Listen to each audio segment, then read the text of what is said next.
నమస్తే, welcome to I dream. So ఈరోజు special డిబేట్కి గల కారణం ఏంటంటే, సో బయట జరుగుతున్న ఒక బర్నింగ్ టాపిక్. ఆ టాపిక్ ఏంటో కాదు, ఆర్జే కర్ హాస్పిటల్ మెడికల్ కాలేజ్లో జరిగిన ఇన్సిడెంట్, రేప్ అండ్ మర్డర్గా ఒక మెడికో తనకు జరిగిన అమానుషమైన ఘటన. సో ఇప్పుడు భారతదేశాన్నే కాదు, ప్రపంచాన్నే ఊపేస్తుంది. ఇలాంటి దుర్ఘటన జరగడం, సో ఇది మన భారతదేశంలో మొదటిది కానే కాదు, కానీ ఇలాంటిది తరచుగా జరుగుతూనే ఉన్నాయి. మరి ప్రొటెస్ట్ చేస్తూనే ఉన్నారు, అయినా కానీ ఎవరిలో ఎలాంటి మార్పు అనేది రావడం లేదు. కానీ ఈ టాపిక్ మీద ఈరోజు మనతో మాట్లాడడానికి సో డాక్టర్ భరద్వాజ్ గారు అండ్ వారితో పాటు కూడా ఉమెన్ యాక్టివిస్ట్ సంధ్య గారు కూడా ఇక్కడ ఉన్నారు. వారితో పాటు మరి ప్రముఖ లాయర్ పూజారి నాగేశ్వరరావు గారు కూడా ఉన్నారు. మరి వారిని అడిగి తెలుసుకుందాం, ఇలాంటి సంఘటనలు ఎందుకు జరుగుతున్నాయి, జరగడానికి గల కారణం ఏంటి, అండ్ మెయిన్గా ఈ ఇన్సిడెంట్ గురించి మెడికల్ టెర్మినాలజీలో సో ఆ అమ్మాయికి జరిగిన దారుణమైన స్థితి ఎందుకు ఇలా వచ్చింది, మరి ఇలా జరగడానికి గల కారణం ఏంటి అనేది కూడా డాక్టర్ భరద్వాజ్ గారితో మొదలు పెడదాం. సో అందరికీ నమస్తే. సో సార్ నమస్తే సార్.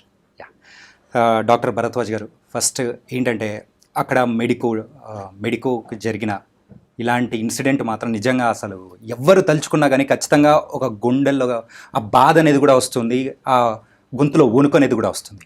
ఆ అమ్మాయిని అంత దారుణంగా చేయాల్సిన అవసరం ఎందుకు వచ్చింది, అసలు ఆ అమ్మాయికి జరిగిన ఇన్సిడెంట్ గురించి ఫస్ట్ మీతో మొదలు పెడదాం. రైట్.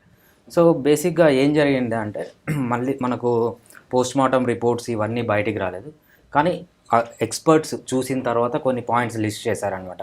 ఏంటంటే కళ్ళు పొడిచారని, అదేవిధంగా హయాయిడ్ బోన్ అంటాం అనమాట.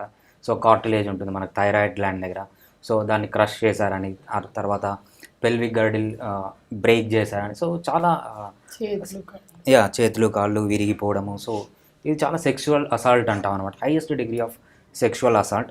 సో నెక్స్ట్ క్వశ్చన్ మీరు అడిగింది ఏంటంటే ఎందుకు చేస్తారు, సో ఎందుకు ఇలా చేస్తారంటే, మనం కంప్లీట్గా సైంటిఫిక్గా ఆలోచించినప్పుడు ఏంటంటే ఒక పర్సనాలిటీ ట్రైట్ ఉంటుంది అనమాట. దాన్ని ఏమంటారంటే డార్క్ ట్రయాడ్ అంటారు. సో ఈ డార్క్ ట్రయాడ్ అంటే ఏంటంటే it's a combination of 3 different personalities. ఒకటి మ్యాక్యువాలిజం అంటాం, నార్సిసిజం అంటాం, ఇంకోటి సైకోపతి అంటాం.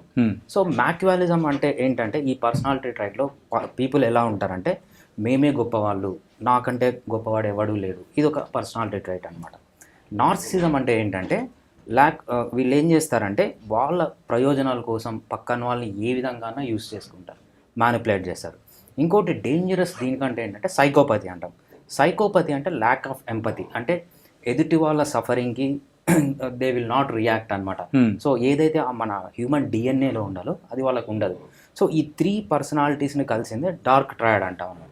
సో ఈ డార్క్ ట్రయాడ్ వాళ్ళు ఎలా ఉంటారంటే మేమే గొప్ప వాళ్ళు అనుకుంటారు. అదేవిధంగా పక్కన వాళ్ళ సఫరింగ్కి వీళ్ళకి ఎంత సఫర్ అయినా కూడా వాళ్ళని ఇంకా సఫర్ చేయాలని చూస్తారు తప్పితే వాళ్ళకి ఎటువంటి సింపతి కానీ ఎంపతి అనేది ఉండదు. వీళ్ళ స్వప్రయోజనాల కోసం ఏమన్నా చేస్తారనమాట, అంటే పక్కన వాళ్ళని మ్యానిపులేట్ చేస్తారు. ఈ 3 కలిసిందే మనం డార్క్ ట్రయాడ్ అంటాం. ఇది హ్యూమన్ బీయింగ్స్లో 3% ఆఫ్ ది హ్యూమన్ బీయింగ్స్లో చూస్తాం. సో ఏ ఫీల్డ్ అన్నా తీసుకుంటాం, డాక్టర్స్లో కూడా 3% ఆఫ్ ది పీపుల్ వీళ్ళు ఉంటారు, లాయర్స్లో ఉంటారు, ఏ ఫీల్డ్ తీసుకున్నా ఉంటుంది. సో ఏదైతే ఈ 3% మంది చేస్తారో సో ఆ పర్సనాలిటీ ట్రైట్లోనే వాళ్ళకి ఆ ప్రాబ్లం ఉంటుంది. ఆన్ టాప్ ఆఫ్ ఇట్ ఇది మెయిన్ రీజన్ అనమాట. హ్యూమన్ ఎందుకు ఇలా బిహేవ్ చేస్తా అంటే సైంటిఫిక్గా ఇది రీజన్ అనమాట, దాన్ని డార్క్ ట్రయాడ్ అంటారు. అండ్ సంధ్య గారు, మెయిన్గా అయితే ఈ టాపిక్ అనేది కూడా మనం తీసుకోవడానికి గల కారణం, సో ఇలాంటివి తరచూ జరుగుతూనే ఉన్నాయి. కానీ మన 78 ఏళ్ల స్వాతంత్ర భారతదేశంలో సో చిన్న పిల్లల దగ్గర నుంచి పెద్దవాళ్ళ వరకు ఎవరికి ఆ రక్షణ అనేది లేకుండా పోతుంది. అండ్ ఇలాంటి ఇన్సిడెంట్ అనేది మీరు విన్న తర్వాత మీకు అనిపించిన అంటే మీరు ఏమనుకున్నారు, సో దీని గురించి మీరేం చెప్పాలనుకుంటున్నారు? ఈ ఘటనే చాలా అమానుషమైన ఘటన, అందరూ సందేహం అక్కర్లేదు. అయితే దీంట్లో అనేక అంశాలు మాట్లాడాలి. ఒక వ్యక్తికి ఉండేటువంటి బలహీనత కానీ లేదా వ్యక్తికి ఉండేటువంటి బిహేవియరల్ ప్రాబ్లమ్స్ ఉంటాయి, కానీ దానికి సామాజిక అంశాలు కూడా తోడవుతాయి. ఇదే బిహేవియర్ వేరే దేశంలో ఉన్న వాడికి ఆ దేశంలో ఉన్న సాంస్కృతిక విలువలు అంటే cultural ideology, cultural mind set డిఫరెంట్గా ఉండొచ్చు. స్టేర్ చేస్తే తప్పు, ఒక మనిషి మీద పవర్ ఎక్సైజ్ చేయకూడదు, ఒక మనిషి మీద హింస చేయకూడదు అనే స్పృహ ఉన్న చోట, ఆ స్పృహ ఆ సమాజంలో గట్టిగా ఉన్న చోట, స్పష్టంగా కొంచెం ఆ పర్స్పెక్టివ్, ఆ దృక్పథం ఉన్న చోట వాడికి ఆ బిహేవియర్ ఉన్నా అది సబ్సైడ్ అయ్యే అవకాశం ఉంది. ఇప్పుడు టెంప్ట్ అయితే అంటారు, బట్టలు సరిగేసుకోలే టెంప్ట్, ఇంకోటి టెంప్ట్ అంటే మన పక్కింట్లో గుమగుమలాడుతూ బిర్యానీ వండుకుంటే మనకి ఎంత తినాలన్నా పోయి మనం నియంత్రణ దాటి మనం టెంప్ట్ అవుతామేమో, అంటే తినాలనిపిస్తుంది కానీ పోయి పక్కింట్లో ఉన్న బిర్యానీ గుంజుకొచ్చుకొని తినం. షాపులో పోతున్నా మనకి నచ్చినది టెంప్ట్ చేసే డ్రెస్ కనపడుతుంది, ఇంకోటి కనపడుతుంది, మనం ఎఫోర్డ్ చేయలేనప్పుడు పోయి గుంజుకొచ్చుకొని తీసుకో. మరి ఆడవాళ్ళు అంత తేలికగా ఉన్నారా? నువ్వు టెంప్ట్ అయ్యామో లేదా కోరిక కలిగింది పడిపోయినా అంటే అది కుదరదు. ఆ కల్చరల్ ఐడియాలజీలోనే ఉన్న బేసిక్ ప్రాబ్లమ్ని కూడా మనం అడ్రస్ చేయాలి. అంటే అవైలబుల్గా ఆడవాళ్ళు ఉన్నప్పుడు దాన్ని యూజ్ చేసుకోవచ్చు. ఒంటరిగా ఉందా, నిస్సహాయంగా ఉందా, చుట్టూ ఎవరు లేరా, పిల్లలా, లేకపోతే అమాయకత్వమా, ఇట్లాంటి ఎన్నో ఫ్యాక్టర్స్ కూడా పనిచేస్తాయి. సామాజికంగా ఉండే అంశాన్ని కూడా మనం కొట్టిపారేయలేము. అట్లాగే ఇప్పుడు ఈ ఘటనలో కూడా అది చాలా బ్రూటల్గా జరిగింది. దాంట్లో అనేక అంశాలు వినిపిస్తున్నాయి. ఒకటి, అక్కడ సెక్షువల్ హెరాస్మెంట్స్ కంటిన్యూగా జరుగుతున్నాయి. నైట్ డ్యూటీ చేసే పిల్లలకి, అమ్మాయిలకి, మెడికోస్కి భద్రత లేదు అని చర్చ బాగా జరిగింది. దాని మీద వాయిస్ చేసిన వాళ్ళలో ఈ అమ్మాయి ఇవాళ అభయగా మనం పిలుస్తున్నాం, మా మీడియా కానీ పోలీస్ కానీ పెట్టిన పేరు. ఆ అభయ వాయిస్ రేస్ చేసింది, గతంలో రిటర్న్ కంప్లైంట్స్ ఇచ్చింది. దాని మీద చాలా ఇష్యూస్ అమ్మాయి అక్కడ ప్రశ్నించింది.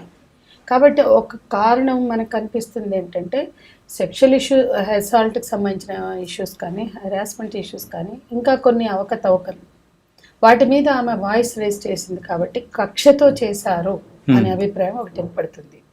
ఇప్పుడు ఎండ్ ఆఫ్ ద డే ఏం చేయాలనుకున్నారు? అమ్మాయి 2:30కి భోజనం చేసి వెళ్ళింది. అది సెమినార్ హాల్, ఒక చిన్న మ్యాట్రిక్స్ ఉంది, ఫ్యాను, ఏసీ అలాంటివి ఉన్నాయి. తనకి డ్యూటీ మళ్ళీ గ్యాప్ ఉంది కాబట్టి రెస్ట్ తీసుకోవాలని వెళ్ళింది. అప్పటికే 36 hours కంటిన్యూస్ గా వర్క్ అవర్స్ చేసింది. కాబట్టి ఈ అంశము అంటే ఒక అత్యుత్తమ గౌరవం కలిగిన ప్రొఫెషన్ ఇది. డాక్టర్లు అంటే భద్రత ఉంటుంది అనుకుంటాం హాస్పిటళ్లలో నైట్ డ్యూటీ చేసే డాక్టర్లకి. కానీ ఆ ప్రభుత్వ ఆసుపత్రిలో కనీసం ఆ పీజీ డాక్టర్లకి లేదా నైట్ డ్యూటీ చేసే డాక్టర్లకి రెస్ట్ రూమ్స్ కూడా లేకపోవడం. అది రెస్ట్ రూమ్ కాదు, అమ్మాయి పడుకుంది. పైపెచ్చి అక్కడ సీసీ కెమెరాలు లేవు. అంటే ఎవరో తెలిసిన వాళ్ళు, సీసీ కెమెరాలు కూడా లేవు అని తెలిసిన వాళ్ళు, అమ్మాయి అంతకుముందు కూడా పడుకుని ఉండొచ్చు 1-2 సార్లు. తెలిసిన వాళ్ళు, అవగాహన ఉన్న వాళ్ళే ఆ అసాల్ట్ చేశారు. ఇకపోతే 2:30కి వెళ్ళింది, 3:30 మధ్య జరిగిన 1 hour లోపల జరిగితే 3:45 లోపల ముగిసింది ఆ హింసాకాండ. 4 o'clock వెళ్ళిన ఒక వ్యక్తిని తీసుకొచ్చి, సరే అతని హిస్టరీ బాగాలేదు, 3 పెళ్ళిళ్ళు 4 పెళ్ళిళ్ళు చేసుకున్నాడు, అందులో ఒక అమ్మాయి చనిపోయింది, ఇట్లాంటి ఎన్నో ఉన్నాయి. సరే అతను ఒక 12,000 జీతం పొందే అతను అక్కడ అంత పవర్ ఎక్సర్సైజ్ చేయడం, ఎక్స్ట్రాడినరీగా అధికారాలని అనుభవించడం, ఇదంతా ఒక ఇష్యూ. అతనికి ఉన్న బ్లూటూత్ ఇయర్ ఫోన్స్ అక్కడ దొరికినాయి. వెళ్ళేటప్పుడు అతను కనపడ్డాయి, తిరిగి అతను బ్యాక్ వెళ్ళేటప్పుడు లేవు. అతను బూట్ షూ మీద బ్లడ్ స్ట్రెయిన్స్ ఉన్నాయి. ఇవన్నీ చాలా మందికి తెలిసిన విషయాలే. కానీ మనం మాట్లాడుకోవాల్సింది ఏంటంటే ఆ 151 grams ఆఫ్ సెమన్ వజైనాలో దొరికిందన్నారు కదా, దాన్ని మనం అనలైజ్ చేస్తే అది గ్యాంగ్ రేప్ అనడానికి ఇది అక్కడే డాక్టర్లే చెప్పారు. ఇది ఎవరు ఊహించి మాట్లాడుతుంది కాదు. పోస్ట్ మార్టంలో పాల్గొన్న టీమ్ ఆఫ్ ద డాక్టర్ ఇది చాలా ఆయన తట్టుకోలేక ఇక్కడ ఎవరు బయట పెట్టారు అంటే ఇక్కడ దీది ప్రభుత్వం ఏదైతే తృణమూల్ కాంగ్రెస్ ఒక మహిళ, సిగ్గుపడాలి ఒక మహిళ, ఆమె ముఖ్యమంత్రి 4 సార్లు అక్కడ ముఖ్యమంత్రి, ఆమె ఒక ప్రభుత్వ ఆసుపత్రి నిర్వహణను పట్టించుకోలేదు అనడానికి ఇది ఒక ఉదాహరణ. అయితే భద్రత లేదు, రూమ్స్ లేవు, ఇవన్నీ ఒక ఇష్యూ. కానీ ముందు సూయిసైడ్ అని చెప్పారు. బుర్రున్నోళ్ళు, బుద్ధున్నోళ్ళు ఎవరైనా సూయిసైడ్ అని చెప్తారా? ఆ తల్లిదండ్రులకి సూయిసైడ్ అని చెప్పి పిలిపించారు. ఇక్కడ కుట్ర ఉంది అంటున్నా. ఆ పాప బాడీ చూసిన అమ్మాయి, ఆ డాక్టర్, జూనియర్ డాక్టర్ బాడీ చూసిన ఎవ్వడికి పీపుల్ లైక్ మనలాంటి మామూలు వాళ్ళకు కూడా అది ఆత్మహత్య అనిపించింది. అంటే దీని గురించి కూడా మనం ఇంకా మాట్లాడుకుందాం. అంటే నేనేమంటున్నా అంటే ఎవరికైనా అది ఆత్మహత్యగా కనిపించదండి, కానీ ఆత్మహత్యగా ఎందుకు చెప్పారు అంటే ఏదో ఫ్యాక్ట్స్ ని డివైడ్ చేయాలనుకున్నారు, పక్కదో పట్టించాలనుకున్నారు మీడియానైనా అందరినీ. రెండోది తమ కొలీగ్ పైన జరిగిన దారుణ హింసను తట్టుకోలేక పోస్ట్ మార్టం డాక్టర్లు బయటకు వచ్చి ఇది ఆత్మహత్య కాదు, హత్య, గ్యాంగ్ రేప్ అని వాళ్ళు మాట్లాడారు. ముందు డాక్టర్స్ కమ్యూనిటీ మాట్లాడారు, ఒక ఫ్రెటర్నల్ కమ్యూనిటీ మాట్లాడాక బయటకు వచ్చింది ఇష్యూ. తల్లిదండ్రులు కూడా ఆత్మహత్య అనే అభిప్రాయంతో ఉన్నారు. కాబట్టి హాస్పిటల్ మేనేజ్మెంట్ ఎవరైతే ఉన్నారో వాళ్ళు హషప్ చేయాలనుకుంటున్నారు, వాస్తవాల్ని కప్పిపుచ్చాలని చూస్తున్నారు, ఏదో మసిపూసి మారేడుకాయ చేయడానికి. తప్పు జరిగింది, నేరం జరిగింది, అది క్రూరమైన నేరం. మహిళల భద్రతని ఎజెండా మీదకి తెచ్చుకొచ్చి భారతదేశ మొత్తం ప్రజలందరికీ కూడా ఇవాళ నిరసన వెల్లువెత్తుతున్నాయంటే మహిళల భద్రత వర్క్ ప్లేస్లో కావచ్చు, బయట కావచ్చు. ఈ రోజుకి బహిరంగ ప్రదేశాల్లో మహిళల భద్రత మన ఎజెండాలో లేదు. 77 ఏళ్ల స్వతంత్రం ముగిసింది, కానీ women safety at public place ఇంకా రాలా మనకి. నో యాక్ట్, నో అది జనరల్గా ఉన్నాయి, కానీ వర్క్ ప్లేస్లో యాక్ట్ ఉంది, కానీ అది కూడా అమలు చేయట్లేదు. కాబట్టి చాలా అంశాలు మనం మాట్లాడదాం, కానీ ఇది క్రూరమైన నేరాన్ని కప్పిపుచ్చే ప్రయత్నం చేయడానికి బాధ్యత వహించాలి అక్కడ. ఇవాళ ఆమె కూడా ఊరేగింపులు తీస్తుంది ముఖ్యమంత్రిగా, ఆమె కూడా న్యాయాన్ని డిమాండ్ చేస్తుంది. రాష్ట్ర ముఖ్యమంత్రి ఆమె న్యాయాన్ని ఎన్ష్యూర్ చేయాలి, కానీ ఆమె న్యాయాన్ని డిమాండ్ చేయడం కాదు. ఇక రెండవది, మొత్తంగా కూడా ఇవాళ దేశంలో నిరసనలు వెల్లువెత్తిన సందర్భంలో అయినా దాని మీద నిష్పక్షపాత విచారణ జరిపించాలి. 2 విచారణలు జరిపాలి. సిబిఐకి వాళ్ళు ఇచ్చారు ఆల్రెడీ అక్కడ ప్రభుత్వం. సిట్టింగ్ జడ్జితో కూడా, బెంగాల్ హైకోర్టు సిట్టింగ్ జడ్జితో కూడా చేయించమని మేము అడుగుతున్నాం. కొన్నిసార్లు 2 విచారణలు జరిగినప్పుడు వాస్తవాలు నిగుదేలినటువంటి అనుభవాలు గతంలో మనకు ఉన్నాయి. నిర్భయాలు కూడా చేశారంట.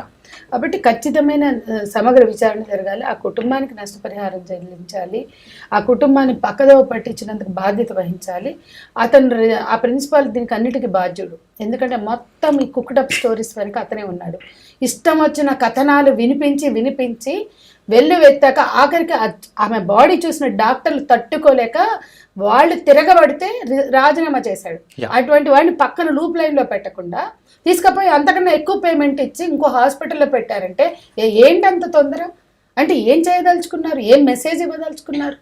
వినేష్ పోగట్ నా మీద లైంగిక వేధింపులు జరిగినాయి అంటే ఒక మెసేజ్ ఇవ్వరు. బ్రిజ్భూషణ్ అరెస్ట్ చేసి లైంగిక వేధింపులు సహించాం అని బీజేపీ ఒక మెసేజ్ ఇవ్వదు.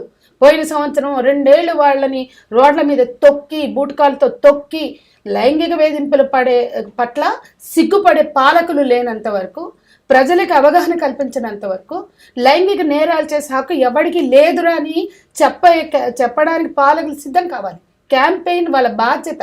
దాన్ని నేను చాలా స్పష్టంగా చట్టాలు ఎట్లున్నాయో కూడా మేము చెప్తాం, ఆయన చెప్తారు. కాబట్టి పాలకులకు చిత్తశుద్ధి లేని చోట, స్త్రీలని లైంగిక అవయవాల కుప్పగా చూసే చోట అసలు ఎవరు ప్రశ్నించినా, లేకపోతే రాజకీయమైన ఇష్యూస్ అని ఉండొచ్చు, లేదా ఆమె అవైలబుల్గా కనపడచ్చు, లైంగిక దాడి వాళ్ళకి కలిసి వచ్చిన అవకాశం అనుకుంటారు, లేదా లైంగిక దాడి నేరం కాదనుకుంటారు. స్త్రీలను ఇంకా లైంగిక దృష్టితో చూస్తూ ఈ దేశంలో స్త్రీలు ఇంత అభద్రత బతకడానికి, భారతదేశంలో స్త్రీలకు భద్రత లేదు అని ప్రపంచమంతా గుర్తిస్తున్న చోట సిగ్గుపడడం ముందు చేయాలి. పాలకులకు సిగ్గుపడితే ఇప్పుడు రాజకీయాలు చేయరాడా? ఇది తృణములు కాదు, బీజేపీ కాదు, కాంగ్రెస్ కాదు, రాజకీయాలకి ఈ సమయం కాదు. మహిళల భద్రత పట్ల నిజాయితీగా ఆలోచించవలసిన సమయం. మరి నాగేశ్వరరావు గారు, మరి ఈ టాపిక్ అయితే నిజంగా చాలా బర్నింగ్ కూడా ఉంది. ఏంటంటే మరి అంటే బ్లూటూత్ ఎవరిదైతే దొరికిందో, సో సివిల్ వాలంటీర్గా ఉన్న సంజయ్ రాయ్, సో తనైతే ఏం పర్లేదు నన్ను ఎవరైనా తీయండి అని చెప్పేసి ఇంత అంటే ధైర్యంగా చెప్పేస్తూ ఉన్నాడు. సో అంటే అది చెప్తున్నాడంటే ఒక 6 నెలల్లో బెయిల్ ఏదో ఒకటి తీసుకొని బయటికి పంపించేస్తారని చెప్పేసి అంత ధైర్యంగా అని అంటున్నాడా, లేకపోతే కాపాడే వాళ్ళు తన వెనకాల ఉన్నారని చెప్పేసి దీని వెనకాల అనుకోవచ్చా? ప్రధానంగా ఈ కేసు గురించి చెప్పినప్పుడు ఏంటంటే దీంట్లో కాపాడే అవకాశాలు అయితే ఏమాత్రం ఉండవు. ఎందుకంటే ఇది భారతదేశ చరిత్రలోనే అత్యంత దయనీయమైన క్రూరమైన చర్య ఇది. కాబట్టి దీంట్లో బెయిల్ కూడా అంత తొందరగా ఏం రాదు. కాకపోతే ఏంటంటే అందరికీ ఇంతకుముందు మేడం గారు చెప్పినట్టు ఏంటంటే భారతదేశంలో చట్టాలన్నిటి మీద చాలామందికి అవగాహన లేదు. ఫస్ట్ ఆఫ్ ఆల్ ఓకే మహిళల సంరక్షణ కోసం చాలా చట్టాలు ఉన్నాయి. ఎందుకంటే వాళ్ళని ఎంపవర్మెంట్ కోసం కావచ్చు, వాళ్ళ సేఫ్టీ కావచ్చు. ఇప్పుడు ప్రాక్టికల్గా వస్తే ఏంటంటే మనకు డొమెస్టిక్ వైలెన్స్ అనే ఒక చట్టం ఉంది. ఆ చట్టం మీద ఎవ్వరికి కూడా చదువుకున్న వ్యక్తులకు కానీ, చదువురాని వ్యక్తులకు కానీ, మహిళలకు నాకు తెలిసి ఒక 60% of the people does not know that act. Okay, వాళ్ళకి అది ఎక్కడ ఉంటుంది, దాని మెకానిజం ఏంది, ఇంట్లో ఎవరైనా ఇబ్బంది పెడితే ఒక ఇంట్లో ఉన్న ఆడపిల్లల కోసం రక్షణ కోసం పెట్టిన చట్టం అది. అంటే ఇంట్లో ఇతర కుటుంబ సభ్యుల ద్వారా మనకి ఏమైనా ఇబ్బంది ఎదురైతే దానిపైన మనం కంప్లైంట్ ఇవ్వచ్చు. సో దాని మీద కూడా, దాని మెకానిజం మీద కూడా ఎవరికి అవగాహన లేదు. కనీసం ఎక్కడ కంప్లైంట్ ఇవ్వాలి, లేకపోతే ఎక్కడికి వెళ్ళాలి, దాని నుంచి ప్రయోజనం ఎట్లా పొందాలని. అట్లనే ఇప్పుడు మనకు sexual harassment at work place అని ఉమెన్స్ కోసం సపరేట్ చట్టం ఉంది. ఓకే, ఇప్పుడు ఆ చట్టం మీద నేను కొన్ని సందర్భాలలో పెద్ద పెద్ద కంపెనీలు అంటే మల్టీనేషనల్ కంపెనీలకు సెమినార్లకు కానీ లేకపోతే మనం ఎడ్యుకేషన్ కానీ పోయినప్పుడు ఏమవుతుందంటే వాళ్ళకి ఆ చట్టం ఉన్న విషయం కూడా తెలియదు చాలా మందికి. అవును, మీరు అన్నట్టు ఇప్పుడు అవగాహన ఒక అనేది కూడా కమిటీ లేకుండా. 97లో సుప్రీంకోర్టు గైడ్ లైన్స్ ఇచ్చింది. 2005లో తెచ్చారు ఆ చట్టాన్ని. So protection from sexual harassment 2013లో వచ్చింది. 2005 డొమెస్టిక్ వైలెన్స్ 2013 లో వచ్చింది. 13లో వచ్చింది చెప్తున్నా. ఎందుకంటే అటు డ్రాఫ్ట్ లో కూడా మేము ఉన్నాం. ఈ దేశంలో 18 ఏళ్ళు ఇందిరాగాంధీ ప్రధానిగా ఉన్నా ఇవాళ మాట్లాడుతున్న ఏ రాజకీయ నాయకుల వల్ల చట్టాలు రాలేదు. రేప్ లాస్ వచ్చినాయంటే మన హైదరాబాద్లో రమీజాబీ కస్టోడియల్ రేప్, తర్వాత మధుర, గుంటాబెన్ మధ్యప్రదేశ్, మహారాష్ట్ర, ఈ 3 రేప్ కేసెస్ తర్వాత భారతదేశ మహిళా ఉద్యమాలు రేప్ లాస్ని అమెండ్మెంట్ కోసం పెద్ద పోరాటం చేస్తే రేప్ లాస్ వచ్చినాయి. డివి యాక్ట్, ఇందిరా జైసింగ్ కావచ్చు, పోస్ట్ బీజింగ్ కాన్ఫరెన్స్గా మహిళలపై డొమెస్టిక్ వైలెన్స్ కానీ ఈ సెక్షువల్ హెరాస్మెంట్ 2 ఒకేసారి బీజింగ్ డిక్లరేషన్లో ఉన్నాయి. నేను కూడా ఉన్నా అందులో. దాని తర్వాత పోస్ట్ బీజింగ్ చట్టాలు, ఒకటి ఉమెన్ రిజర్వేషన్, ఒకటి సెక్షువల్ హెరాస్మెంట్, ఒకటి డొమెస్టిక్ వైలెన్స్. ఈ 3 డ్రాఫ్ట్లు 96లోనే అయిపోయినాయి. 96లో ఉమెన్ రిజర్వేషన్ పెట్టారు, 97 నుంచి ఇవి అయిపోయినాయి. బట్ ఎన్డీఏ గవర్నమెంట్ బుట్ట దాఖలు చేస్తే మళ్ళీ యూపీఏ గవర్నమెంట్ వచ్చాక 2004లో డివి యాక్ట్ ముందు కదిలి 2005లో అడాప్ట్ అయ్యి 2006 నుంచి ఇంప్లిమెంట్ అయింది. బట్ సెక్షువల్ హెరాస్మెంట్కి వచ్చి 2013 నిర్భయ చట్టం, ఈ చట్టం జస్ట్ 1 నెల 2 నెలల తేడాతో నిర్భయ ఇన్సిడెంట్ జరిగాక వచ్చినాయి. వీటి మీద ఎక్కడ చర్చ ఉండదు. వీటి ఇంప్లిమెంటేషన్ కానీ వాటి మెకానిజమ్స్ కానీ ఎవరికి పట్టదు. యాక్ట్ అనేది ఎంత ఫైట్ చేసామో ఆ డ్రాఫ్ట్స్లో మేము ఉన్నాం. అంటే ప్రధానంగా ఇంకో ప్రాబ్లం ఏంటంటే మన భారతదేశంలో ప్రధానంగా బీయింగ్ అడ్వకేట్ నేను గుర్తించేది ఏంటి అంటే ఒక సంఘటన జరిగినప్పుడు దాని కవరేజ్ కానీ దాని విస్తృతమైన చర్చలు కానీ జరుగుతున్నాయి కదా. ఇప్పుడు ఈ బెంగాల్ లాంటి ఇప్పుడు సంఘటన అనేది దేశవ్యాప్తంగా ప్రతిరోజు ఎక్కడొక్క జరుగుతూనే ఉంది. ప్రతిరోజు జరుగుతున్నది, ప్రతిరోజు. కానీ ఎప్పుడో మనకు సంవత్సరానికి ఒకటో సంవత్సరానికి 2 ఇట్లాంటి సెన్సేషన్ చేస్తున్నారు. కానీ ఈ ప్రతిరోజు జరిగే సంఘటనలలో నాకు తెలిసి ప్రతిరోజు భారతదేశంలో ప్రతి కోర్టులో, సెషన్స్ కోర్టులో ఎవరికొకరు శిక్ష వేస్తూనే ఉంటారు. మీరు ఒక సంఘటన జరిగినప్పుడు దాన్ని సెన్సేషన్లు చేస్తున్నారు, లేకపోతే మనం పోరాటాలు చేస్తున్నాం. కానీ శిక్ష పడ్డప్పుడు మాత్రం దాన్ని ఎక్కడో ఒక పేపర్లో, అసలు చాలా పేపర్లు కవరేజ్ అయ్యేవారు. ఇంప్లిమెంటేషన్ పార్ట్ మీద ఎవరు లేదు. అంటే ఇంప్లిమెంటేషన్ లేకపోవడం వల్లే ఇలా జరుగుతుందని కూడా అనుకోవచ్చు. డెఫినెట్లీ చెప్తున్నా కదా. ఇప్పుడు నేను అదే చెప్తున్నా, మీరు ఎప్పుడైనా శిక్షలు పడ్డప్పుడు మీరు ఎందుకు జనాలకు ఈ వ్యక్తికి శిక్ష పడ్డదని చెప్పేసి ఎందుకు ప్రచారం చేయాలని అడుగుతున్నా నేను. ప్రజలలో భయం ఎందుకు తగ్గిపోతున్నది? ఒక వ్యవస్థ మీద ఏం చేసినా ఏం కాదనేది ఎందుకు ఒక మనిషిలో డెవలప్ అవుతున్నది అంటే ఏంటంటే జరిగే పరిమాణాలు ఏవి ప్రజలకు తెలియదు. ఓహో ఈ తప్పు చేస్తే నాకు శిక్ష పడుతుంది, ఓహో ఈ తప్పు నేను చేయకూడదు అనే ఆలోచన మనకి రావాలి అంటే శిక్ష పడ్డ ప్రతి కేసుని మీరు దాన్ని కంపల్సరీ మీడియా ముఖంగా కానీ ప్రజలకు కానీ తెలియజెప్పాల్సిన బాధ్యత ప్రభుత్వానికి ఉంది, ప్రజలకు ఉంది, మీడియాకు కూడా ఉంది. ఓకే. సో ఇప్పుడు ఎవరైనా ఏంటంటే మనకు జనరల్గా చట్టానికి వచ్చారికి ఏంటంటే ఎవరైనా కూడా ఏంటంటే ఇప్పుడు క్రైమ్ చేస్తే ఎప్పుడో 10 సంవత్సరాలకో 20 సంవత్సరాలకో లేకపోతే నేను ముసలిని అయిన తర్వాత పడుతుంది అంటున్నారు. కానీ మనకు ఏదైతే ఎగైనిస్ట్ మహిళల మీద పడే శిక్షలకు సంబంధించి ఎక్కడ కూడా ఇంతేందుకు హైదరాబాద్లో రోజుకి ఏదో ఒక పూట మీరు పొద్దుల పేపర్లు చదవండి, చిన్నపిల్లల మీద అగత్యాలు ఉంటాయి. అంటే ఆ ఇన్సిడెంట్ లేని పేపర్ కానీ న్యూస్ కానీ మాత్రం శిక్షలు పడ్డప్పుడు వేస్తాను లేరు. అది నేను చెప్పేది. మెయిన్ గా శిక్షలు పడినప్పుడు కూడా నేను వాదించిన కేసులలో ఆ పడిన శిక్షల చూడు మళ్ళీ అసలు చర్చా కార్యక్రమం లేదు ఇక్కడ. కానీ నేను వాదించిన కేసులే ఒక్కొక్క దగ్గర యావజ్జీవ కారశిక్ష పడుకుని ఏ పేపర్లో రాదు. అది ఆ వ్యక్తి వెళ్ళాడు అనేది మనకు ప్రజలలోకి విస్తృతంగా వెళ్ళగలిగితే కదా ప్రజల్లో మార్పు వచ్చేది. ఇప్పుడు ఈ పాయింట్ చాలా ఇంపార్టెంట్ ఏంటంటే యూరోపియన్ కంట్రీస్లో, స్కాండినేవియన్ కంట్రీస్లో మరణ శిక్షలు లేవు. బట్ అక్కడ ఉన్న equality concept Norway, Denmark, Sweden ఆ దేశాల్లో బాగా వెళ్ళింది ప్రజల్లోకి. ఎవడిని ముట్టుకుని హింసించాడు. అక్కడ చిన్న పిల్లలకి మనం అన్నం చేతున్న అన్నం తినిపించడం నేరం. కాబట్టి స్కాండినేవియన్ కంట్రీస్ లో almost zero harassments. European countries కి వస్తే ఇప్పుడు ఆయన అన్నాడు చూడండి, వాళ్ళు నిరంతరం ఇప్పుడు ఒక క్రైమ్ జరిగింది. నేను యుఎస్ లో ఉన్నప్పుడు ఒక క్రైమ్ చూస్తాను. అతను ఉన్నాడు, నిలబెట్టారు వాడిని, బాధితురాల్ని చూపారు, పిల్లల్ని చూపారు, అతని గురించి చర్చిస్తారు. పోలీస్ ఏం చెప్తారంటే he is an offender, he did like this అని ప్రజలకు అర్థమయ్యేలాగా చెప్పి ఈ కైండ్ ఆఫ్ ఎండ్లో ఏం చెప్తారు తెలుసా, ఈ kind of offence is not allowed. ఇది చట్ట విరుద్ధము, చట్టరీత్యా నేరము. ఈ నేరం ఎవరు చెప్పినా వాళ్ళు తప్పించుకోలేరు. ఈ విధంగా సివిల్ సొసైటీని అడ్రస్ చేస్తారు పోలీస్. మన దగ్గర అసలు అదేముంది? వాళ్ళు ఒక ఏరియాలో సెక్షువల్ అఫెండర్ ఉంటే ఈ ఏరియాలో వీడు ఉన్నాడు కమ్యూనిటీ అవేర్నెస్ ఇస్తారు, నైబర్హుడ్ లో డిస్ప్లే చేస్తారు. నైబర్హుడ్ లో ఆ నైబర్హుడ్ లో మీరు ఇల్లు తీసుకుని వెళ్ళాలంటే ఈ ఏరియాలో ఈ అఫెండర్ ఉన్నాడు, సో అండ్ సో సెక్షువల్ అని ఇంకొక ఇప్పుడు ఈ కేసులో కూడా, ఇప్పుడు మన కలకత్తా కేసులో కూడా ఇప్పుడు now everybody saying that is offender after ఎట్లా ఇన్సిడెంట్స్. ఉద్యోగం ఇచ్చారు? ఆ సివిల్ వాలంటీర్ జాబ్ ఇస్తారా?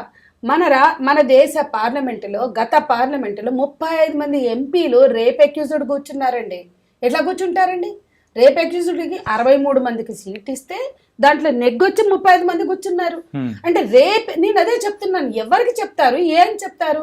35 మంది ఎంపీలు ఆడ కూర్చుని రేపులు చేసి వచ్చిన వాళ్ళు, రేప్ అక్యూజ్డ్ కావచ్చు, రేప్ ఆరోపణ ఎదుర్కొనేవాడు కావచ్చు, వాడు కూర్చుంటాడండి పార్లమెంట్లో. ఎందుకు ఇస్తారు సీట్లు వాడికి?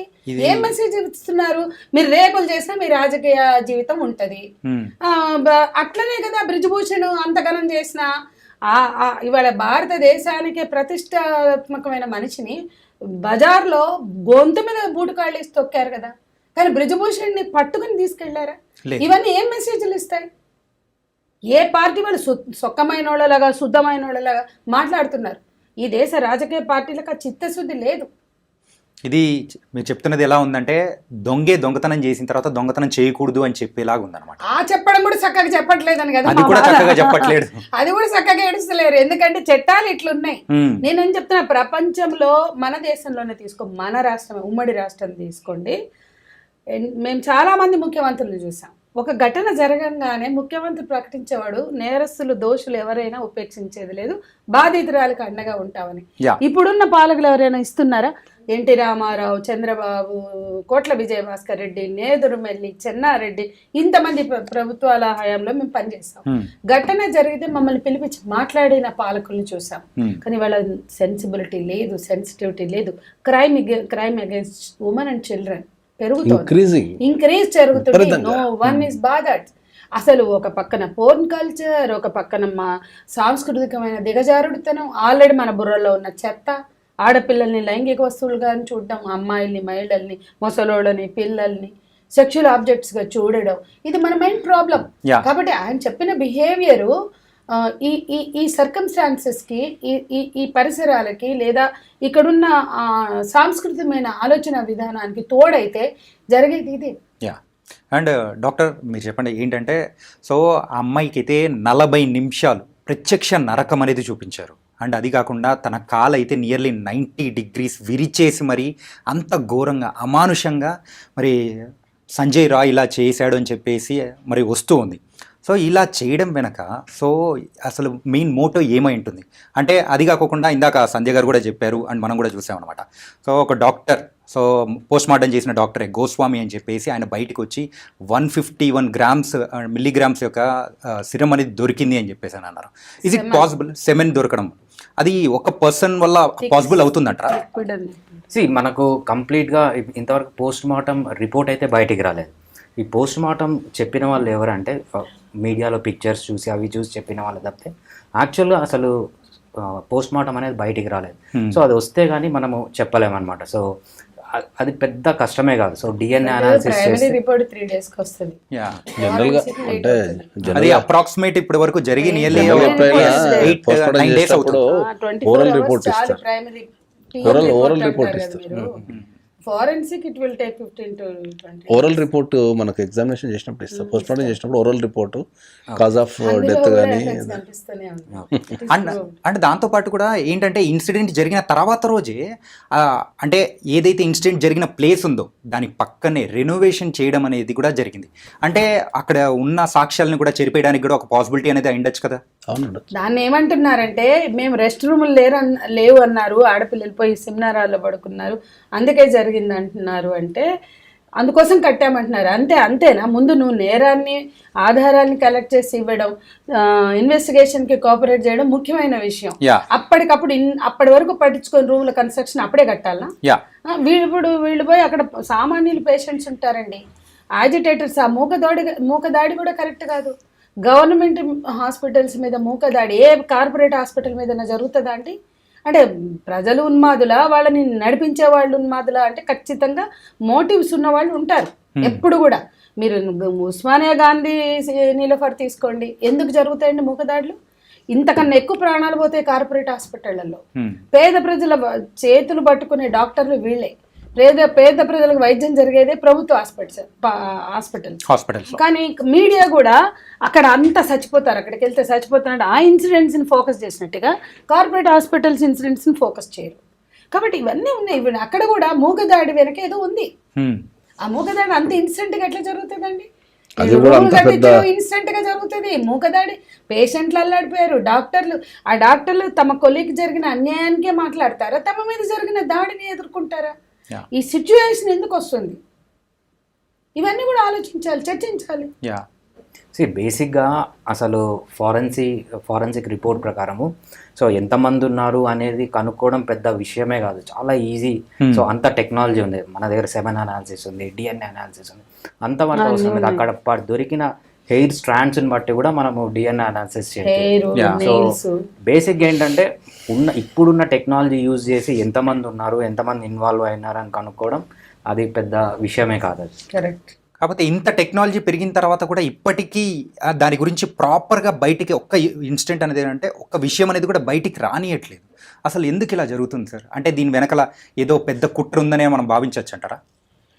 ఇట్లాంటి సంఘటనలు జరిగినప్పుడు ఏంటంటే ప్రభుత్వాలకు చెడ్డ పేరు వచ్చే అవకాశం ఉంటుంది కాబట్టి వాళ్ళు ఏమన్నా ఉండొచ్చు, మనం ఖచ్చితంగా ఏం చెప్పలేము. ఎందుకంటే అంత పెద్ద రాష్ట్రము, ఒక రాష్ట్ర ముఖ్యమంత్రి లేడీ ఉన్న, డైనమిక్ లేడీ అంటారు జనరల్ ఇండియాలో అని, అంత పెద్ద డైనమిక్ లేడీ ఉన్న ఒక రాష్ట్రంలో, అంత పెద్ద కలకత్తా సిటీ, అంత ఫేమస్ సిటీలో ఒక గవర్నమెంట్ హాస్పిటల్లో అత్యంత దారుణంగా చంపడం అనేది, అది కూడా రేప్ చేసి చంపడం అనేది, దానిపైన గవర్నమెంట్కు మచ్చ వచ్చే అవకాశం ఉంటుంది, శాంతి భద్రతల మీద ఎఫెక్ట్ పడుతుంది, ఇన్వెస్ట్మెంట్ల మీద ఎఫెక్ట్ పడుతుంది. There are so many issues involve in it.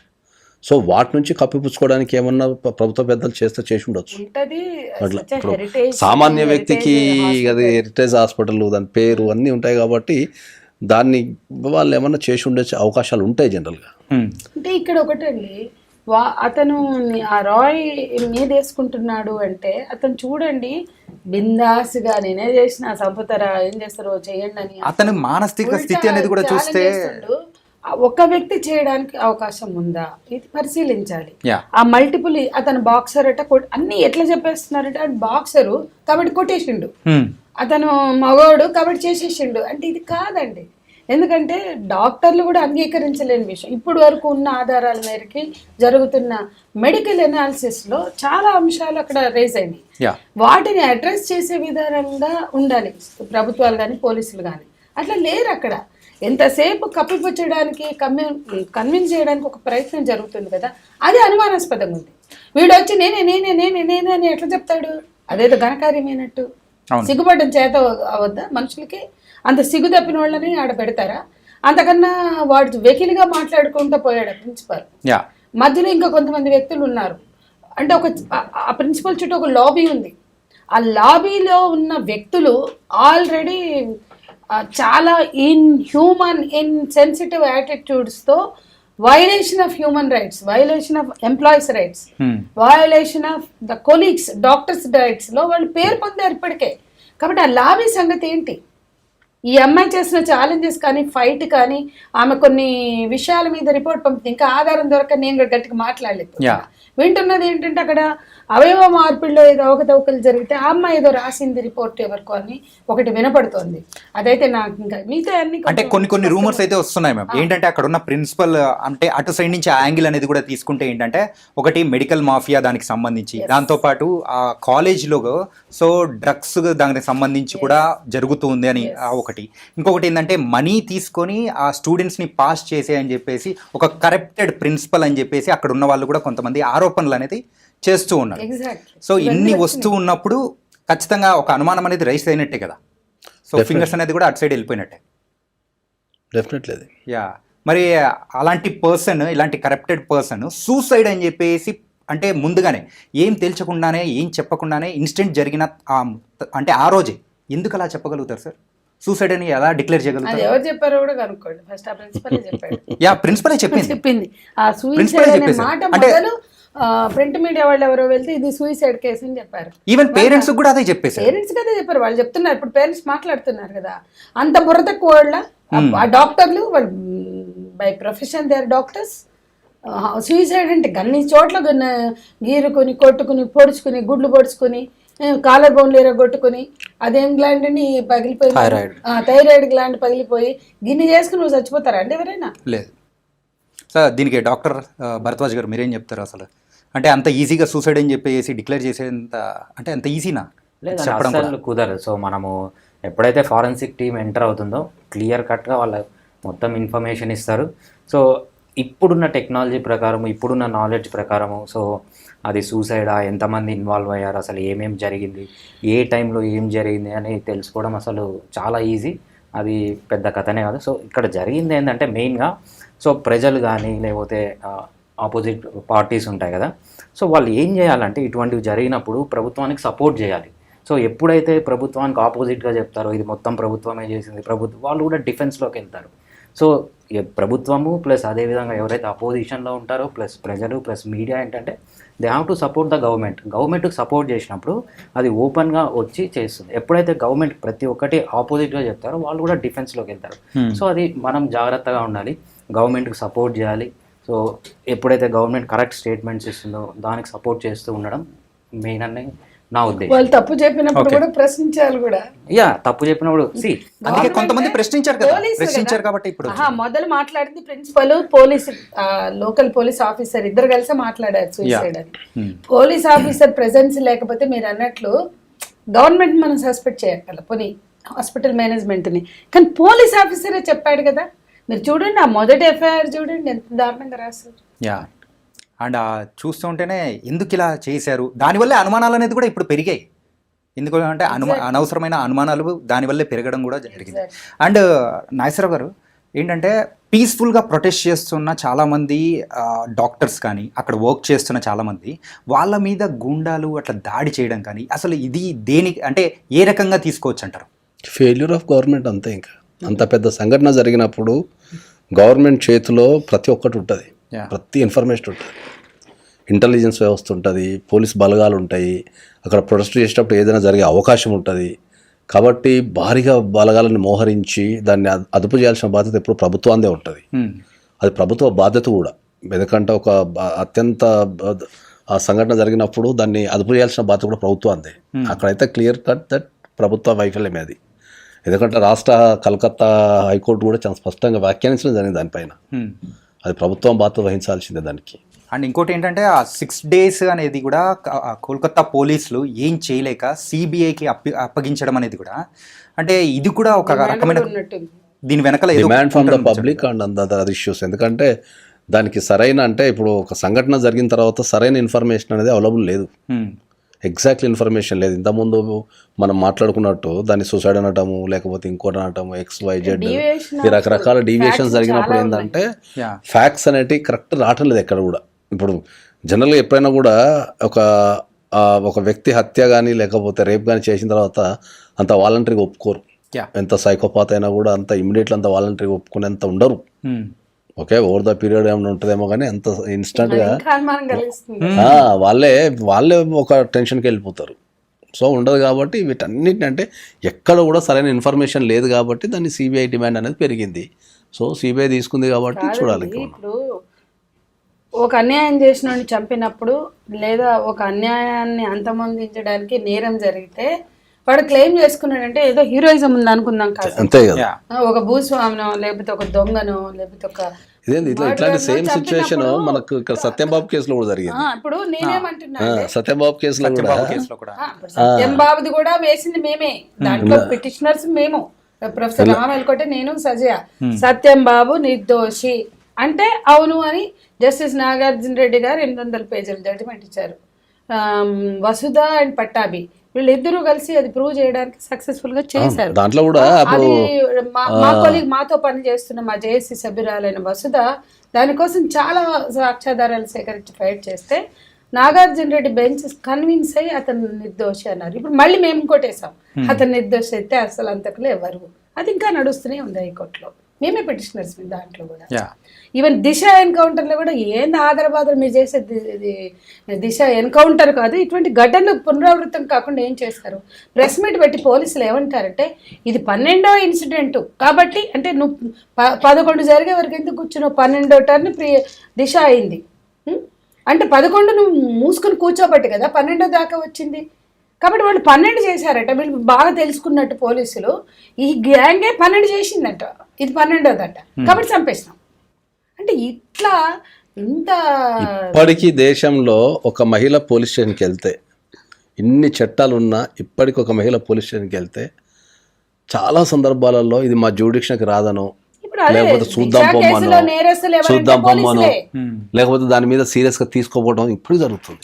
ఇప్పుడు దిశా వాళ్ళ అమ్మ ఇప్పటికి ఆమె టోల్గేట్ కాడ దిగి నువ్వు ఆమ్లెట్ అయినా ఆకలి అవుతుంది వండి పెట్టు అంది. ఆడ నుంచి ఇటుకి 15 నిమిషాలు బైక్ మీద మోపెడ్ మీద రావడానికి. ఆ పిల్ల రాలేదు, తల్లి ఉరికింది చెప్పులకు కాళ్ళు కూడా వేసుకోకుండా.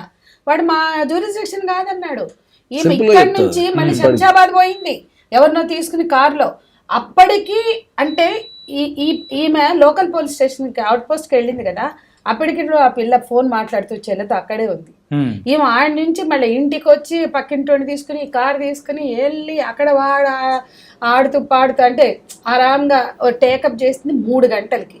కానీ ఈ 2 hours ఆ పిల్ల అక్కడే నిలబడింది.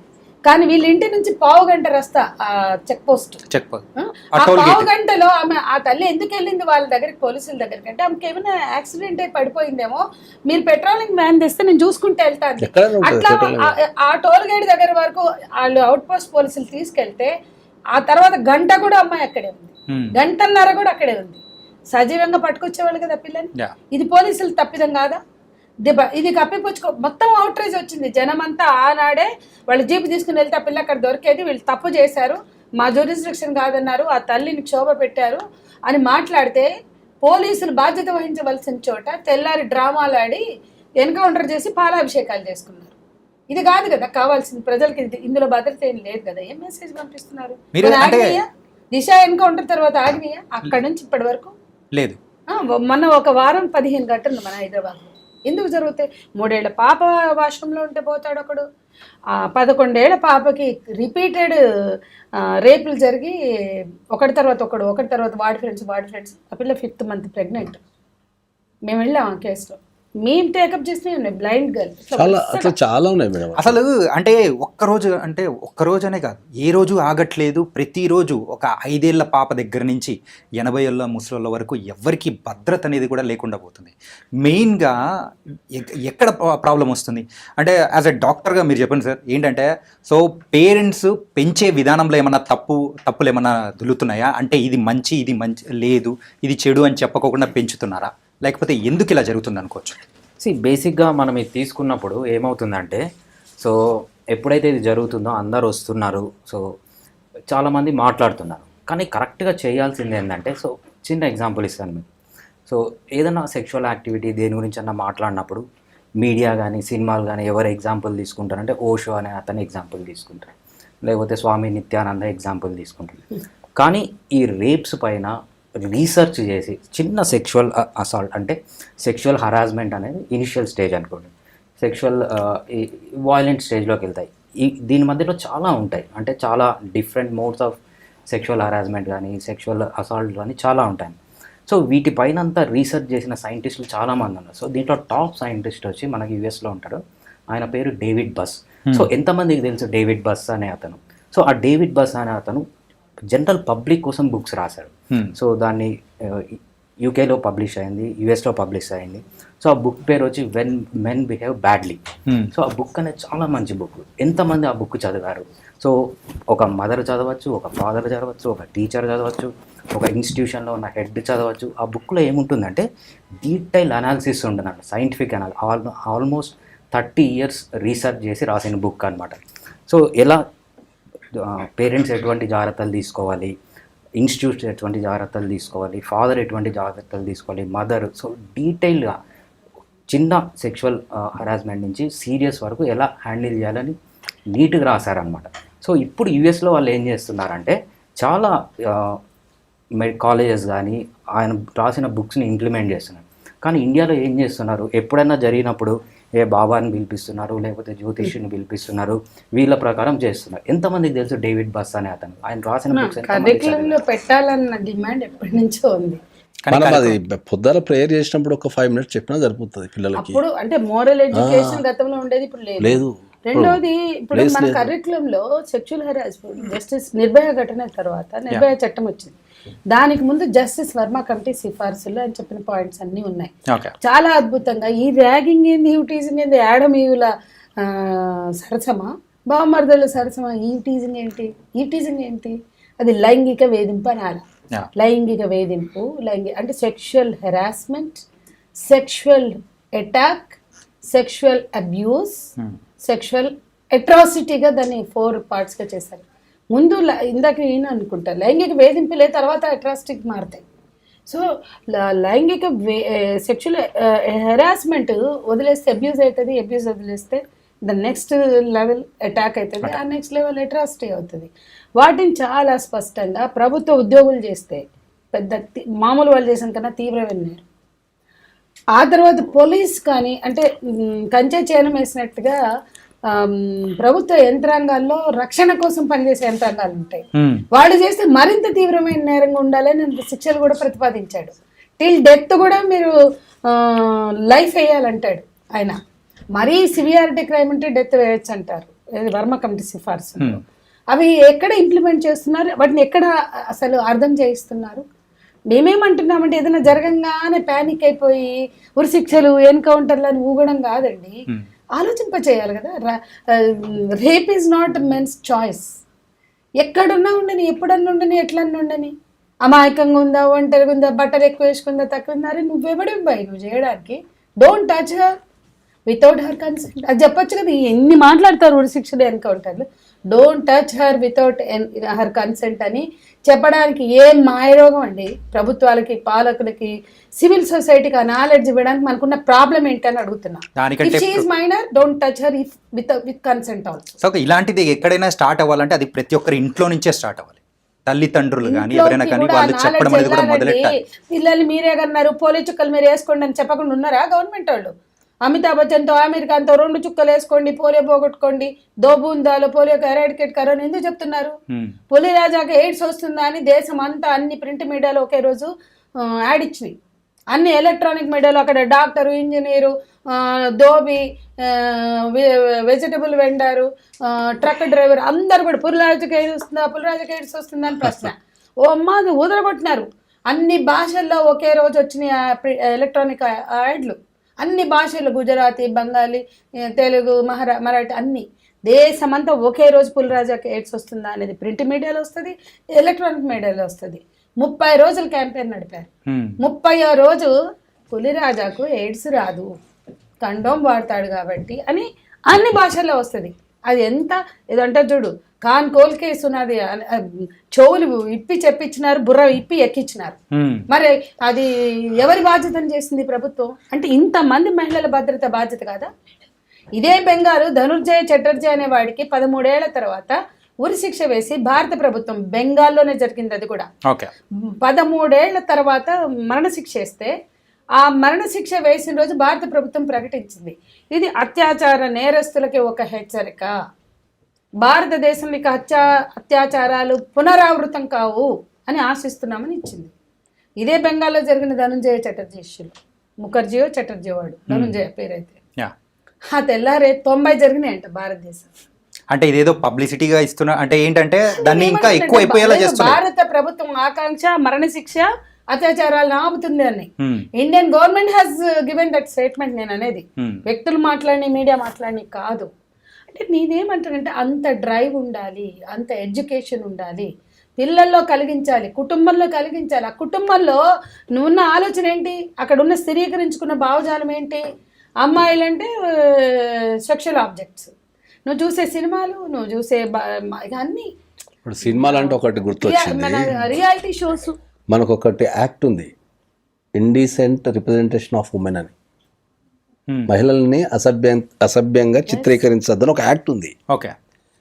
నా 15 సంవత్సరాల కెరియర్లో ఇప్పటిదాకా ఆ యాక్ట్ మీద ఒక్క కేసు లేదు, లేదు అవదు. ఒక్క కేసు లేదు. ఒక్క కేసు చూడలేదు. అన్ని సినిమాలు జబర్దస్తులు లేకపోతే రియాలిటీ షోస్ అంతా ఒక చెప్పాయి. అమ్మాయిని అసభ్యంగా చిత్రీకరించొద్దు, చూపించొద్దు అని చెప్పడానికి ఒక యాక్ట్ ఉంది దేశంలో. Hmm. మరి సో ఇంతమంది హీరోయిన్లు కానీ లేకపోతే దర్శకులు కానీ లేకపోతే మీడియాకి కానీ అసలు ఆ యాక్ట్ ఉందనే విషయం కూడా తెలియదు తెలుసా? Yeah. ఈ రియాలిటీ షోస్ కూడా సెక్స్ ఆబ్జెక్ట్స్ గా మాట్లాడుతుంటే అంటే ఇస్తున్నారు బుర్రలకి. ఆ యాక్ట్ యొక్క ఉద్దేశం ఏముంది? మహిళల్ని అసభ్యంకరంగా చిత్రీకరించద్దు అనేది యాక్ట్. అది Yeah. ఒక్క కేసు అంటే ఎక్కడన్నా ఎవరైనా పెడతారేమో అని కూడా చూస్తాడు. ఒక్క కేసు లేదు. Representation of women. Yeah. And topic ఇది కొంచెం డివీట్ అవుతుంది. సో కమింగ్ టు ఈ టాపిక్ విషయానికి వస్తే మాత్రం ఆర్జే కార్ మెడికల్ కాలేజ్లో జరిగిన ఇన్సిడెంట్.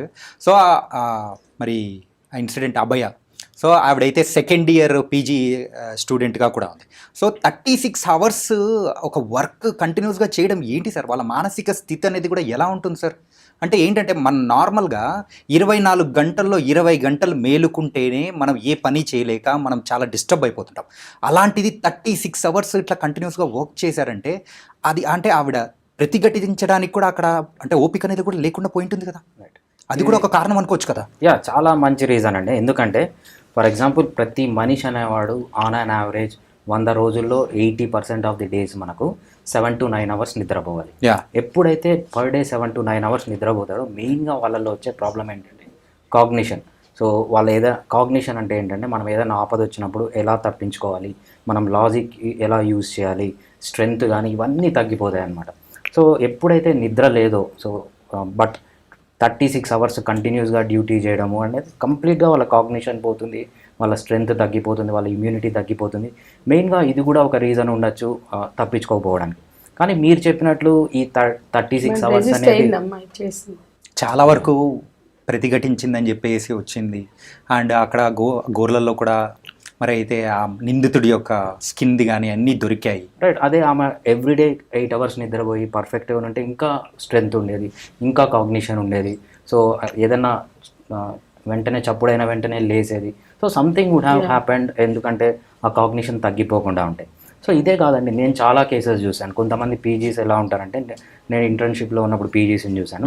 వాళ్ళు ఎలా చేస్తారంటే కంటిన్యూస్గా 1 week నైట్ డ్యూటీ లేదు, మార్నింగ్ డ్యూటీ లేదు. ఏదన్నా ఒక 5 minutes 10 నిమిషాలు దొరికితే పేషెంట్ వార్డుకి షిఫ్ట్ చేసే ముందు ఒక మూల కూర్చొని నిద్రపోయి ఇట్లా పడుకుంటారు పాపం. యా, అట్లా డేస్ టుగెదర్. ఈ 36 hours అనేది చాలా తక్కువ. Weeks together 7 hours 7 days నిద్రపోని, 1 month నిద్రపోని పీజీస్ని కూడా నేను చాలా మందిని చూశాను అనమాట. ఓకే. మెయిన్గా దీనికి ఏమన్నా మార్పులు చేస్తే ఏమన్నా మంచిదంటారా? తప్పకుండా అండి. మనకు ఏదైతే వర్క్ కల్చర్ ఉందో సో ప్రతి ఒక్కరూ కరెక్ట్ టైంకి నిద్రపోవాలి, కరెక్ట్ టైం నిద్ర లేయాలి, సో కాగ్నిషన్ పెరగాలి. సో అదేవిధంగా మెయిన్గా ఏంటంటే ఈ లాస్ ఎప్పుడైతే మనం చేస్తామో ఓన్లీ ఏ జాతకాలు చెప్పేవాడినో ఒక లాయర్నో మేడం లాంటి వాళ్ళనో పిలిచకుండా ఒక సైంటిస్ట్ని పిలవండి. ఒక రేప్ గురించి లేకపోతే ఒక సెక్షువల్ అసాల్ట్ గురించి రీసెర్చ్ చేసిన సైంటిస్ట్ని పిలిచి వాళ్ళ ఇది తీసుకొని లాస్ కన్నా చేస్తే మనము చాలా వరకు అవాయిడ్ చేయగలము. అండ్ ఒక 12 years బ్యాక్ నిర్భయ దుర్ఘటన అనేది మనం చూసాము, విన్నాము. సో అదెంత సెన్సేషనల్గా క్రియేట్ అయిందో ఇప్పుడు కూడా ఇది అంతే సెన్సేషనల్గా క్రియేట్ అయింది. సో మరి వేరే ఇంకొక సెన్సేషనల్ న్యూస్ వచ్చేటప్పటికి ఇది కూడా మరుగున పడే అవకాశాలు ఏమన్నా ఉంటాయి నాగేశ్వరరావు గారు? భారతదేశంలో చట్టాల మీద అవగాహన కల్పించేంత కాలం కంపల్సరీ ఉంటుంది. ఇలాగే మరుగున పడిపోయే అవకాశాలు ఉంటాయి. అరుణా చాన్బహ్ అనే అమ్మాయిని ఒక వార్డ్ బాయ్ రేప్ ఇట్లాగే బ్రూటల్ రేప్ చేస్తే 32 years అమ్మాయి కోమాలో ఉందండి. బాంబేలో 1973లో జరిగింది. మెర్సీకి అవకాశం అడిగారు. ఆమెని కొలీగ్స్ డాక్టర్లు నర్సులే కాపాడుకున్నారు. 32 years కోమాలో ఉంది. అది ఎందుకు భారతదేశంలో ఒక పాఠ్యాంశంగా రాలేదు? నేను చెప్తాను. లైంగిక వేధింపులకు సంబంధించి దాన్ని ఒక పాఠ్యాంశంగా పెట్టి చెప్పాలి అనే సూచనలుగా ఆయా ప్రభుత్వాలకు ఇచ్చున్నాం గతంలో. మహిళా ఉద్యమాలు రేప్ లాస్ ఇంప్లిమెంటేషన్ మీద చాలా సూచనలు చేశాయండి. కానీ ఒక హత్రాస్లో జరిగితే వాళ్ళని రక్షించడానికే ప్రభుత్వం పూనుకుంది. అది కవర్ చేయడానికి వెళ్ళిన ఒక జర్నలిస్ట్ని జైల్లో పెట్టింది. అతని తర్వాత చనిపోయాడు హత్రాస్లో, యూపీలో. కతువాలో నేరస్తుల్ని అరెస్టు చేయొద్దు అని రోడ్ల మీదకి వచ్చి ర్యాలీలు తీశారు. ఆ పసిపిల్లని సెడేట్ చేసి 8 రోజులు రేప్ చేస్తే 8 ఏళ్ల పాపని కతువాలో కాశ్మీర్లో అరెస్ట్ చేశారు తప్పక. రాష్ట్రమంతా దేశమంతా ఉద్యమం వచ్చాక అరెస్ట్ చేసిన వాళ్ళని విడుదల చేయాలని అక్కడ ఉద్యమం జరిగింది. యూపీలో రేప్ అక్యూజ్డ్ని అంటే అత్యాచార నేరస్తుని విడుదల చేయాలని, విడుదలై వచ్చిన వాళ్ళకి సన్మానాలు. ఏం మెసేజ్లు ఇస్తున్నారండి నేను అడుగుతున్నా. అత్యాచార నేరస్తులకు సన్మానాలు చేస్తారా? బిల్కిస్ బానో నేరస్తులు అది అత్యాచారం అని మన చట్టాలే ఒప్పుకున్నాయి, మన కోర్టులే ఒప్పుకున్నాయి. మన కోర్టులు అనేక సంవత్సరాలు ట్రయల్స్ చేసి వాళ్ళు అత్యాచార నేరం చేశారు అని నిర్ధారించిన వాళ్ళు ఒప్పుకున్నారు. కానీ వాళ్ళకి శిక్ష తగ్గించమని ఎందుకు జరుగుతాయండి? ఉద్యమాలు ఎందుకు జరుగుతాయి? అత్యాచార నేరస్తులకు శిక్ష తగ్గించడానికి. మళ్ళీ వాళ్ళని బయటకు వచ్చాక వాళ్ళని ఎందుకు సన్మానాలు చేశారు? ఏం చెప్పదలుచుకున్నారు అంటే అదేదో స్వతంత్ర ఉద్యమంలో ఏదో చేసి వచ్చినట్టు. సో అంటే మతపరమైన విద్వేషాలు చోటు చేసుకున్నప్పుడు అత్యాచారం పట్ల ఉన్న సెన్సిటివిటీ, హక్కుల స్పృహ పోతుంది అని నేను చెప్పదలుచుకున్నా. వీటికి మతాలు, కులాలు ఇవన్నీ చేర్చుతున్నారు. ఇవాళ మధ్య భారతం అంతా కూడా అత్యాచార పర్వం కొనసాగుతుంది. రోజు ఆదివాసీ మహిళల మీద అత్యాచారాలు జరుగుతున్నాయి. ఆ మహిళలతో మేము మాట్లాడాం. ఆ మహిళలతో మొన్న 2 రోజులు సెమినార్ జరిపాం. వాళ్ళు చెప్పారు మా శరీరాల మీద హింస అయిందని. వాళ్ళ తరఫున సోనీ మాట్లాడింది.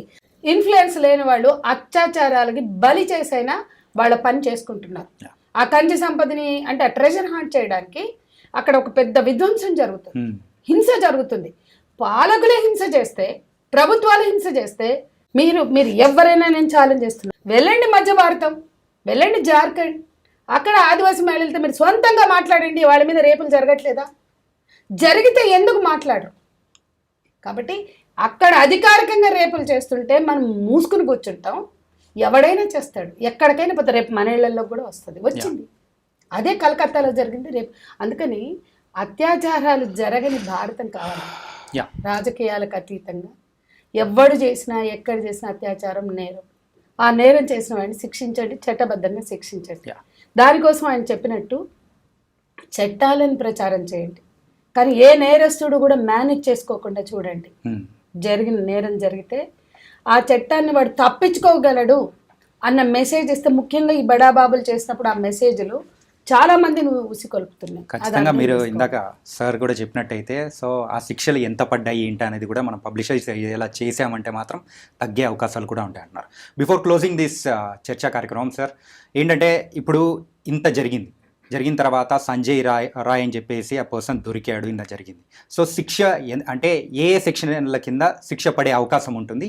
ఎన్ని నాళ్ళు తనను జైల్లో ఉంచే అవకాశాలు ఉంటాయి? బెయిల్ అయితే ఇచ్చే అవకాశం ఉండకపోవచ్చు. ఓకే, ఎందుకంటే అది కష్టం ఈ కేసులో బెయిల్ అయితే. నాకు తెలిసి అండర్ ట్రయల్స్నే, ఎందుకంటే సిబిఐ ఎంటర్ అయిపోయింది కాబట్టి ప్రతిష్టాత్మకంగా తీసుకున్నారు కాబట్టి కేసుని అండర్ ట్రయల్స్ని దీన్ని ఇమీడియట్లీ అంటే అకార్డింగ్ టు దలా మనకు చట్టంలో ఉన్న ప్రొవిజన్స్ ఏవి మార్కెట్లో వర్తించవు జనరల్గా. సో నాకు తెలిసి విత్ ఇన్ ద 6 months లోపు వాళ్ళు ట్రయల్స్ పూర్తి చేసి నాకు తెలిసి ఉరిశిక్ష చేసే అవకాశం ఉండొచ్చు. ఎందుకోసం అంటే ఇది ఒక సెన్సేషనల్ కేసు కాబట్టి అని కాదు, దాంట్లో జరిగిన పరిణామాలను బట్టి కేసు అది. అట్లాంటి పరిణామాలు దేశవ్యాప్తంగా మస్తు జరుగుతున్నాయి. కాకపోతే ఇది మనకు బయటకు వచ్చింది అంతే. బయటకు రాని ఇంతకంటే ఘోరమైన చాలా ఉన్నాయి. పొరలేక చాలా ఉన్నాయి. అట్లా అత్యాచారం ఒక ఆయుధంగా మారిన చోట, అత్యాచారాన్ని ఒక ఆయుధంగా ప్రయోగించిన చోట ఎవరు ఆపలేరు. అత్యాచారం ఒక ఆయుధం కాదు, మగవాళ్ళ చేతిలో అది ఆయుధం కాదు, ఎవరైనా కావచ్చు. కాబట్టి అక్కడ ఆమె ప్రశ్నించింది కాబట్టి అంత క్రూయల్గా చంపారు అనే ప్రశ్న ఇక్కడ ఉంది, అంటే ఒక ఆలోచన ఉంది. కాబట్టి అత్యాచారాన్ని ఒక ఆయుధంగా ప్రయోగిస్తున్న సంస్కృతికి వ్యతిరేకంగా లేదా ఆయుధంగా ప్రయోగిస్తున్నటువంటి ఒక ఘటనలు ఏవైతే ఉన్నాయో వాటి మీద ఒక చర్చ జరగాలండి. అది ఎప్పటికీ ఆయుధంగా మారకూడదు. సో నిజంగా sir, and thank you so much ma'am. అంటే ఈ చర్చా కార్యక్రమంలో అయితే ఖచ్చితంగా చాలామందికి కూడా ఒక మేలుకొల్పులా కూడా ఉండొచ్చు, అండ్ వాళ్ళ పిల్లలకు కానీ సో ఇలా చేయకూడదు అని చెప్పే అవకాశాలు అనేది కూడా రావాలనే ఈ చర్చా కార్యక్రమం యొక్క మెయిన్ ఉద్దేశం. అండ్ దీన్ని ఇంకా ఈ ఉద్యమం వీ వాంట్ జస్టిస్ అంటూ కూడా మరి అంటే ఈ యొక్క కేసులో ముందుకు తీసుకెళ్ళాలి. సో వెళ్తున్న వాళ్ళందరికీ కూడా మనం కూడా సపోర్ట్ చేయాలని కూడా కోరుకుందాము. So thank you so much ఈ చర్చా కార్యక్రమంలో పాల్గొన్నందుకు భరద్వాజ్ గారు, సంధ్య గారు అండ్ మరి నాగేశ్వరరావు గారు. సో గైస్, మొత్తం మీద అయితే మరి ఆర్జే కర్ మెడికల్ కాలేజ్లో జరిగిన ఇన్సిడెంట్ అయితే నిజంగా చాలా అమానుషం. సో ఇలాంటివి జరగకుండా ఉండాలి అంటే మరి సంధ్య గారు అండ్ మరి నాగేశ్వరరావు గారు అండ్ మరి భరద్వాజ్ గారు చెప్పినట్టు మెయిన్గా సో గవర్నమెంట్స్లో మరి అయితే కొన్ని మార్పులు అనేది కూడా రావాలి, చట్టాలు కూడా ఇంకా కఠినంగా ఉండాలి. సో ఎవరికైతే శిక్ష పడతాయో ఆ శిక్షను కూడా సో ఎంత పడింది, ఇంత భయంకరంగా పడుతుందా అని చెప్పి పబ్లిషైజ్ చేసేలా ఉంది అంటే మాత్రం ప్రజల్లో మార్పు ఖచ్చితంగా వస్తుందని కూడా చెప్పారు. సో మరో చర్చా కార్యక్రమంలో మళ్ళీ కలుద్దాం. అంతవరకు take care. This is your Chanakya. See you.